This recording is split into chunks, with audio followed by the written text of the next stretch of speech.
Bienvenue dans le magazine de la lettre de l'acheteur. Des articles extrêmement intéressants. Nous allons en évoquer quelques-uns pour vous donner un aperçu de cette excellente lettre. D'abord, coup de projecteur sur le sucre bio. C'est une filière émergente en pleine croissance en France et l'article figure bien évidemment dans cette lettre.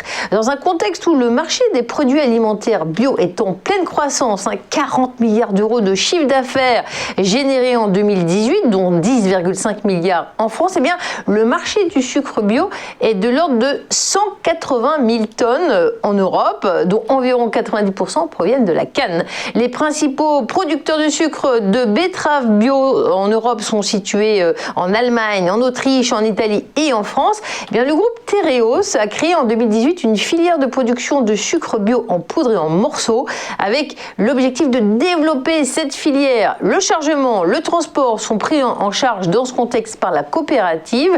Autre filière de valorisation, le sirop. C'est un projet lancé il y a 4 ans à l'initiative de producteurs membres de l'association bio en Hauts-de-France. Eh bien, l'objectif est de relocaliser la production de sucre bio en recréant des micro-sucreries à travers le territoire. Près de 140 hectares dans les Hauts-de-France sont dédiés au bio. C'est un article que je vous invite à lire. Autre sujet, cette fois ça concerne les cours des céréales qui sont portés depuis quelques mois par une demande chinoise record. La Chine va-t-elle soutenir encore longtemps les cours des grains?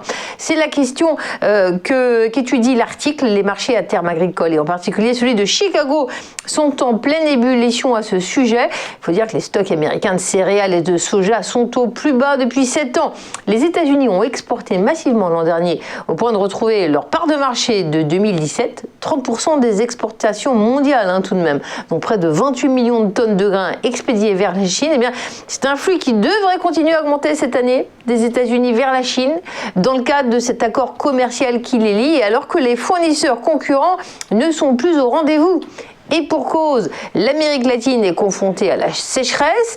Les pays de la mer Noire restreignent leur exportation pour calmer les prix chez eux. Voilà ce qu'on peut lire dans cet article de la lettre de l'acheteur, extrêmement intéressante. Et puis, une autre idée de thème, c'est la laitue. Il y a en effet une crise conjoncturelle pour la laitue d'hiver en décembre 2020. Et bien au 1er janvier 2021, les estimations des surfaces nationales en laitue de la campagne d'hiver 2020-2021 seraient de 3800 hectares, en baisse de 4% sur un an.